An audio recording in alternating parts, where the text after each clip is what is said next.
Hey everyone, and welcome to another deep dive.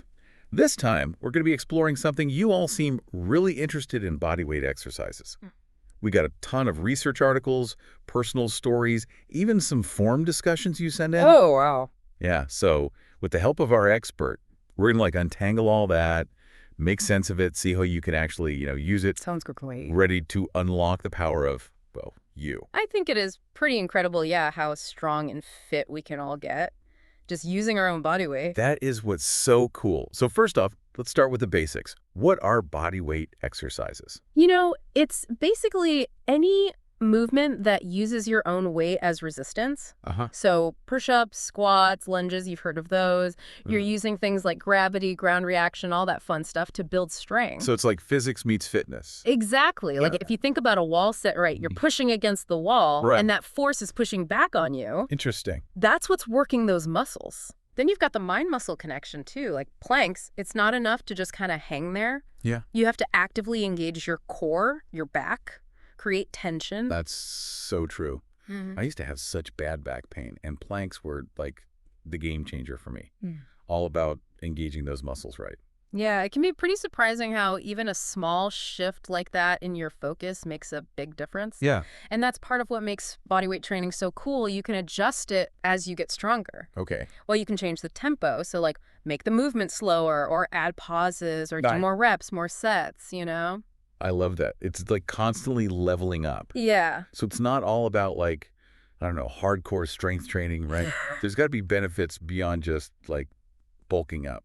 You're totally right. This idea of functional fitness came up a lot in your research, actually. Okay, I've heard that term, but what's it actually mean? Basically, that a lot of bodyweight exercises are things we use in daily life without even thinking about it. Okay. So getting up from a chair that's a squat, Hey, that's true. carrying groceries, that works your biceps and forearms. So it's like we're accidentally working out all the time. Right. And I bet that's part of why improving balance and coordination is such a big benefit. Right, because we're like stronger in those everyday movements. Exactly. One study you guys sent in even showed that older adults who did regular bodyweight training were less likely to fall. That's huge, Yeah. especially as, people get older and want to stay independent. Absolutely. And it's not just for older folks. All those sources you shared, they talked about how good bodyweight training is for posture, too. Which, let's be honest, is a big one for like anyone who sits at a computer all day. Oh, yeah. I'm definitely guilty of that. Me too. All that sitting really weakens those back muscles, tightens up our chest, that whole rounded shoulder thing. Yep. But those exercises, push-ups, planks, rows, they actually help counteract that by strengthening the muscles that keep us upright. So far we've got strength, balance, posture. Is there anything bad about bodyweight exercises? Well, no workout is perfect, of course. Sure. But one thing that did come up was flexibility and mobility. Like, bodyweight training's great for getting strong, but it doesn't automatically mean you'll be more flexible. So we need to stretch too. Definitely. Think of it this way. Strength's like having a powerful engine. Okay. Flexibility and mobility are like having well-oiled gears. Gotcha. You need both to move smoothly and, well, prevent breakdowns like injuries. Okay. That makes sense. Speaking of feeling good, one thing that I noticed in all these sources was like the mental and emotional benefits of bodyweight training too. Oh, yeah. We know exercise is good for our mood, but is there anything specific about bodyweight exercises? It's interesting. A lot of what you sent in talked about a sense of empowerment. Empowerment. Yeah, like you're relying on yourself, your own strength to see those results, and that can really change how you see yourself. Right. Building confidence from the inside out. Ex- That's pretty awesome. Okay, so let's talk practicality. How do I actually do this? I'm busy. I maybe don't have tons of experience. Where do I even begin? That's a cool thing about bodyweight training, though. It can be done anywhere, anytime. Yeah. No gym memberships, no fancy equipment. Sure.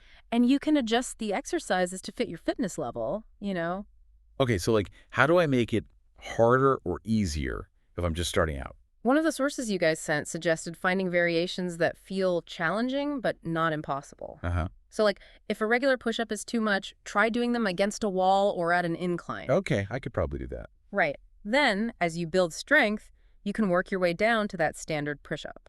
So you're reading yourself where you're at. Exactly. And remember how we talked about changing the tempo? Yeah, slowing things down adding pauses. Right. That's another way to increase the challenge without necessarily doing more reps. Oh, so even if I'm doing less, Yeah. I'm still working harder. You got it.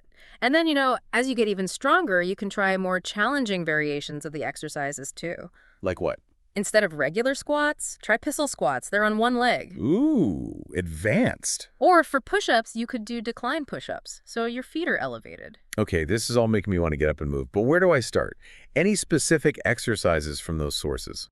You guys sent in so many. We've got classics like push-ups and squats, but also some more unique stuff you might not have tried before. All right, let's hear them. Let's start with like a classic, the push-up. Okay, yeah. It works your chest, shoulders, triceps, you know that. Mm-hmm. But one of the articles actually compares it to like bench pressing. Really? In terms of building upper body strength, they're saying it's just as effective. So I could skip the gym. Maybe. Okay. But of course, proper form is super important. Yeah, makes sense. Got to make sure you're using the right muscles and all that. Right. And if a regular push-up's too much right now, you can always start with incline push-ups. So your hands are elevated on like a bench or something. Oh, okay. Takes some of the weight off. Good tip. Okay. What else? What's next? Another staple, the squat. Classic. All those important leg muscles. Quads, glutes, hamstrings. And like you were saying before, it's like that everyday movement of getting up from a chair. Exactly. So you're getting stronger for everyday life. Okay, squats, check. What about core stuff?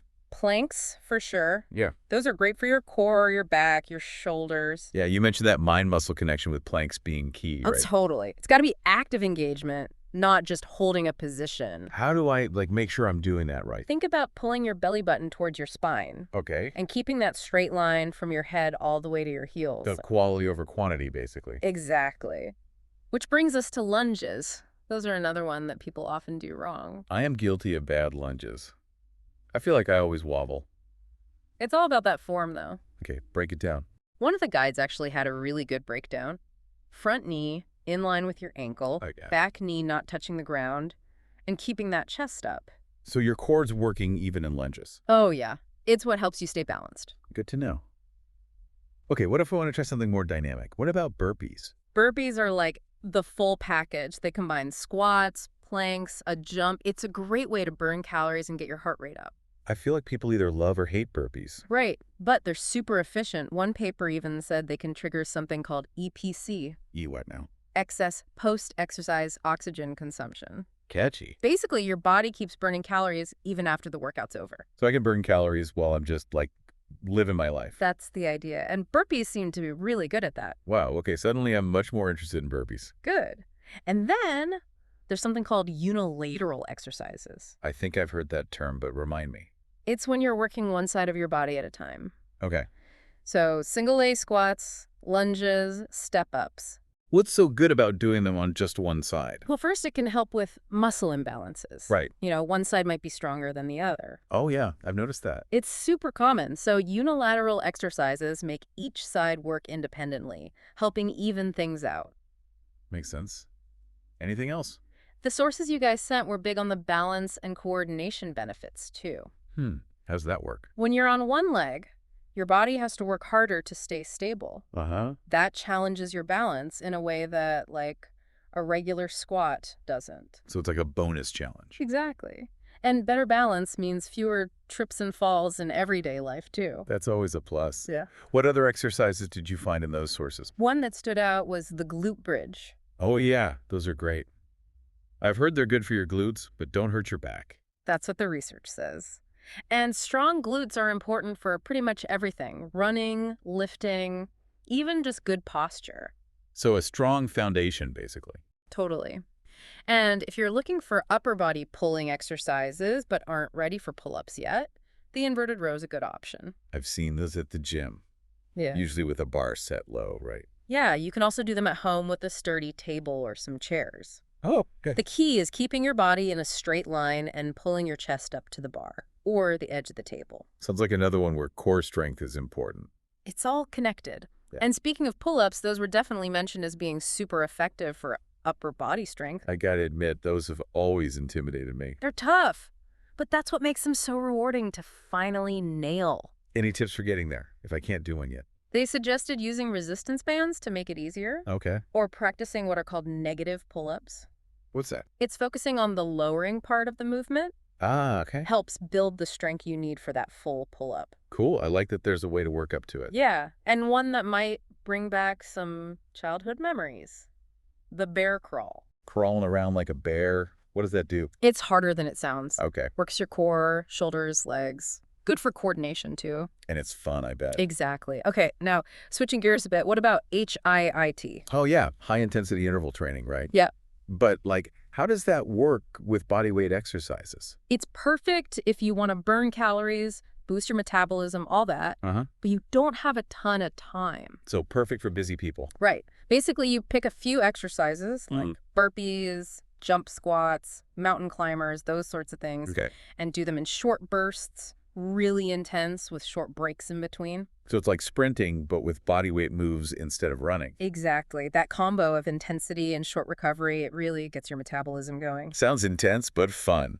Before we move on, gotta talk about warming up. Yeah. Super important to prevent injuries. Yeah, I know I should warm up, but I'm often tempted to skip it. All those sources really hammered home how crucial it is, though, Yeah. especially when you're using so many muscle groups like you do in bodyweight training. So what's a good warm-up? One suggestion was starting with some light cardio, Okay. jumping jacks, high knees, a little jogging in place, just to get your blood flowing. Simple enough. Then some dynamic stretches. What are those? Stuff like arm circles, leg swings, torso twists, movements that take your joints through their full range of motion. Oh, okay. Gets you loosened up. Exactly. Yeah. Okay, so we've talked about exercises, warming up. Now we got to address the big one.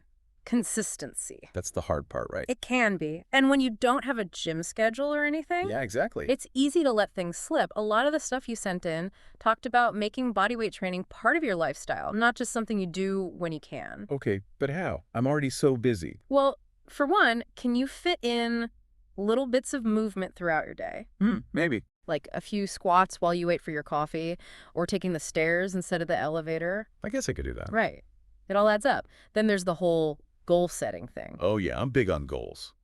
But I also tend to set them way too high. One source actually said to start small. Okay, that sounds more doable. Right. So maybe aim for 3 short bodyweight workouts a week to begin with, and then add more or make them longer or harder as you go. Much better than trying to do everything at once. And speaking of making things better, make it fun. Enjoy those workouts. That's key for anything, really. Yeah. If I'm not having fun, I'm not going to do it. Right. So put on some music you like, find a workout buddy, try different variations, keep it fresh. Okay, all good ideas. Yeah. What about tracking progress? Oh, yeah, that came up a lot. A lot of those sources were big on that, whether it's in a notebook, an app, or even just mentally checking in with yourself. Oh, this is so helpful. Well, first, it lets you see how far you've come. Oh, yeah. It's easy to forget that when we're always focused on the end goal. So true. And then you get discouraged. Right. Plus, tracking helps you spot patterns. Like what? Maybe you notice you're stronger on certain days, Yeah. or certain exercises give you more energy. That helps you plan better workouts. So it's like collecting data on your own body. Exactly. Yeah. And then there's the whole motivation piece. Ooh, yeah, that's a big one. I struggle with that even when I like working out. It happens to everyone. One thing that stood out was focusing on the intrinsic rewards of exercise Okay. instead of just the external ones. So like how it makes me feel instead of how I look. Exactly. Because those external rewards, they can fade, True. but that sense of accomplishment, feeling stronger, less stressed, Yeah. that stuff sticks with you. Okay, I like that. Any other motivation tips? A lot of the stuff you guys sent in talked about community. Community. But I'm working out at home. Doesn't have to be in person. Yeah. There's tons of online fitness communities these days. Oh, yeah, true. Facebook groups, subreddits. Exactly. Find your people. Oh. Virtually. Support system. I Yeah. like it. Anything else? One more thing. Keep your expectations realistic, Why is that so important? because progress takes time and there will be ups and downs. Oh, yeah. I always forget that. One article actually said to embrace the setbacks. That's a good way to look at it. Right. It's not about being perfect. It's about showing up for yourself even when it's hard. You know, I needed to hear that. Okay, what else did we learn about bodyweight training? We got to talk about rest. That gets overlooked so much. Yeah, I always feel like I'm being lazy if I'm not working out. One of those papers actually said rest is as important as the workout itself. Okay, I like that. So Schedule rest days just like you would your workouts. Makes sense. It's active planning, not laziness. And pay attention to how you feel. Like, how do I know if I'm overdoing it? There were a few signs. They mentioned sore muscles that just won't quit, feeling super tired all the time, trouble sleeping. Okay. And even losing motivation can be a sign you need a break. So if I'm feeling any of those things? Dial it back, take an extra rest day. And rest doesn't mean doing nothing either. Active recovery is good too. What's that? It's basically light activity that gets your blood flowing, helps your muscles recover, Mm-hmm. but without pushing them too hard. So like walking, swimming, easy stretching. Perfect examples. Yoga, Pilates, those work too. So it's that in-between zone, Yeah. rest but movement. Exactly. Okay, now a question that comes up a lot. Can you really get a good workout at home? Especially if you're in, like, a tiny apartment. It's totally possible. One article even talked about your home as your personal gym. I like that. Yeah. But how do I make it feel like a gym? Find a space where you can move, even if it's just a corner. Okay. And get creative. Furniture can be equipment too. Like using chairs for tricep dips. Or a Exactly. table for inverted rows, like you said. You got it. And minimize distractions. Ooh, that's a tough one. I know.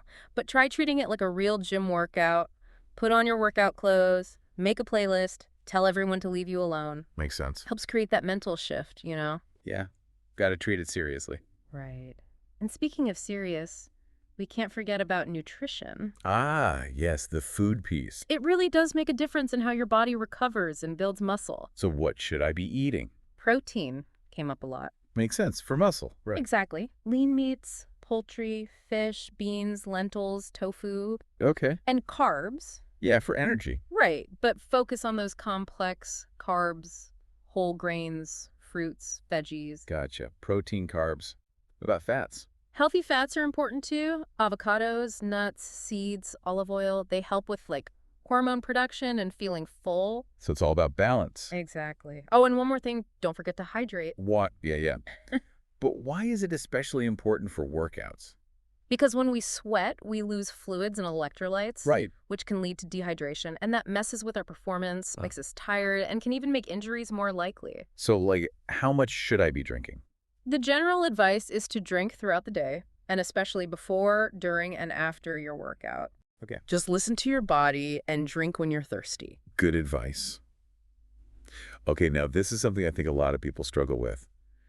Negative self-talk. Oh, yeah. Like that inner critic that tells you you're not good enough. Especially when you're just starting out and maybe not seeing results right away. Yeah. How do I shut that voice up? Your sources had some great tips. One was to, like, reframe those negative thoughts. Reframe. Yeah. So instead of saying, I'm so weak I can't even do one push-up, you could say, I'm building strength every day and I'm getting closer to doing a full push-up. So it's about focusing on the progress, not the negatives. Exactly. And celebrate those small wins along the way. Instead of waiting until the big goal. Right. Maybe you held a plank a little longer or squeezed in a workout on a busy day. Those small wins do feel good. They totally do. And they keep you motivated. Okay, so we've talked about, like, the how of bodyweight training. But what about the bigger picture? Like, what does it actually mean to be fit? That's a big question. And all these sources have different takes. But one thing that kept coming up was that it's not just about how your body looks. It's how you feel. Yes. Yeah. Feeling strong, energized, like you can do the things you want to do. Whether that's playing with your kids or, I don't know, hiking a mountain. Right. Living your life. And they talked a lot about the connection between physical and mental well-being, too. We know exercise is good for our mood. Right. But what's the deeper connection there? They were saying that when we move our bodies, we're not just getting physically stronger. Okay. We're building mental resilience, too. Interesting. Exercise, including bodyweight training, can help reduce stress, sleep better, think more clearly, and even handle tough situations better. So it's like a full body and full mind approach. Exactly. Oh, and there was this whole thing about mindfulness, too. Mindfulness and exercise. How does that work? One of the sources talked about bringing awareness and intention to your movement. So not just going through the motions, but like really being present. Yes. Paying attention to your muscles, your breath. Okay. They said that makes the benefits even stronger. How so? Well, it can help you notice if you're doing something wrong, like favoring one side or holding your breath. Right, because you're actually paying attention. Exactly. Plus, it just makes the whole experience more connected, like between your mind and body. I like that. Anything else these sources had to say? This one really stuck with me, trusting your intuition. Interesting. There's so much advice out there about fitness, it can get overwhelming. Totally. But those sources were saying, in the end, you have to listen to your own body. What feels right for me? Exactly. Experiment. Try things. Figure out what works for you. Not just blindly following some program. Right. Make it your own journey. Make it feel good. I love that. Now, I know a lot of our listeners are like super busy. How do they actually find the time for bodyweight training? That came up a lot too. And the message was pretty consistent. Yeah. Even small amounts of time dedicated to movement can make a difference. So it doesn't have to be like an hour at the gym every day. Nope. It's about those small opportunities throughout the day. Like the squats while you wait for coffee. Exactly. Or taking the stairs, or a quick 10-minute workout during lunch. Okay, it's those little things. And make your health a priority, even when you're busy. Easier said than done. I know, but one source said to actually schedule your workouts like appointments. So they're non-negotiable. Right, because your health is important, just like that work meeting or doctor's visit. That's a good way to think about it. Right. Small changes, consistent effort, it all adds up. Okay, so we're reaching the end of our deep dive into bodyweight exercises. Yeah. What are the key takeaways here? Well, first, that bodyweight training is for everyone. No matter your fitness level, there's something here for you. And it's not just about strength, right? Right. It's functional, fitness, balance, flexibility, even that mind-body connection we talked about. And it can be tailored to fit, like, anyone's needs and goals. Exactly. Whether you want to build muscle, lose weight, improve posture, or just feel more energetic and strong. The sources had a lot of different ideas about how to do it, too. Yeah, but the main things are to find what works for you, be consistent, listen to your body, and enjoy the journey. Love that. It's like we've gone from just exercises to a whole way of thinking about movement, right? That's what I love about all the stuff you sent in for this deep dive. It's not just do these moves. It's like, here's how this can fit into a healthier life. Yeah, totally. It's made me realize how amazing our bodies already are. Like, we do so much without even thinking about it. Right. Like, think about just standing up, climbing stairs, picking stuff up. We don't even notice all the muscles working to make that happen. And bodyweight exercises are like a way to appreciate that, you know, to make it even better. Exactly. Like saying thank you to your body by giving it a challenge. That's so cool. Yeah. Okay, before we wrap this up, is there anything else you think our listeners should take away from all this research? There's one thing that a lot of those sources talked about, and it really stuck with me. It's this idea of body weight training as, like, self-discovery. Ooh, that sounds deep. What does that mean? It's like, yeah, there are physical benefits, but it can also be a way to learn about your own strength, your resilience, what you're really capable of. So it's not just about getting stronger physically, but mentally, too. Yeah, like every challenge you overcome, every new move you learn, it shows you something about yourself. I like that. So it's an ongoing journey, basically. Exactly. And it keeps evolving as you do. So cool, like a conversation with your own body. That's perfect. And as you have that conversation, remember to be kind to yourself, you know? Celebrate the wins, and when things get hard, see it as a chance to grow. Great advice. Now, I feel like I've learned so much, and I'm ready to get moving. What's your final thought for anyone listening who's inspired to try this out? Start small, be consistent, pay attention to how you feel, and most importantly, have fun. Love that. And remember, it's not about some perfect ideal, right? It's about feeling good in your body and what your body can do. Couldn't have said it better. Well, that wraps up our deep dive into the awesome world of bodyweight exercises.